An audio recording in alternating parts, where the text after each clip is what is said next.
भारतीय जनता पक्षाने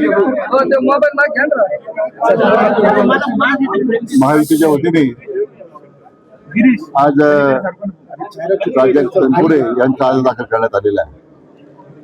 ते आपल्या जिल्ह्याच्या स्थानिक स्वराज्य संस्थेच्या मधून महायुती उमेदवार म्हणून ते आता उभे राहणार.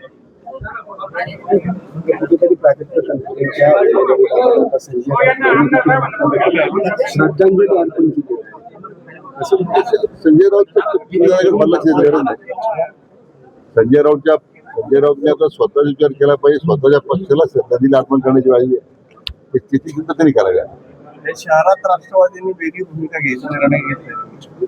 ते काय वेगळी भूमिका संग्राम भैया जगताप यांनी सुद्धा या उमेदवारी आमची निश्चित करतात. ते सुद्धा सहभागी आहेत. माझे त्यांचं स्वतः बोलणं झाले. अशी काही वेगळी भूमिका राष्ट्रवादी शहरातली घेणार नाही याची मला पूर्ण खात्री आहे.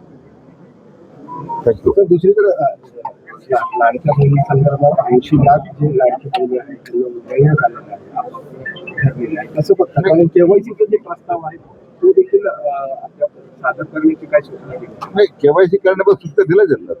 ज्यांच्या केवायसी होते ते सगळ्यांना लाभ मिळणार आहे. सरकारने काही निकष तयार केलेले आहे त्या माध्यमातून काही आता योजनेतून काही लोकांना वगळलं जाणार आहे. ज्यांना सरकारी नोकरी आहे, ज्यांना सरकारचे पेन्शन मिळतं, नोकरी सरकारी नोकरी आहे, काही निकष तयार केले. जे खरं लाभार्थी आहेत ते वंचित आहेत सगळ्या योजनेपासून त्यांना देण्याची भूमिका सरकार. सुरुवातीला सरसकट केले आणि आता एक निर्णय झाला. आता तो निर्णयामध्ये फेरबदल करण्याचा फेरबदल अधिकार सरकार आहे.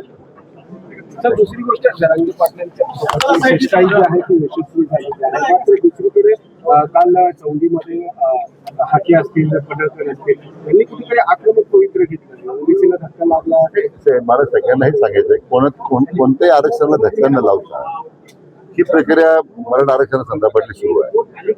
हे जर तुम्ही निवेदन पाहिलं असेल जे आम्ही जरंगे पाटील आम्हाला दिलं किंवा आम्ही जे काही त्याला मान्यता देऊन त्यांनी जर वाचन केलं कुठे असं नाही की अन्य आरक्षण करून आपण त्या द्यायला निघालो. असं काही कोणाचं आरक्षण धक्का लागणार नाही.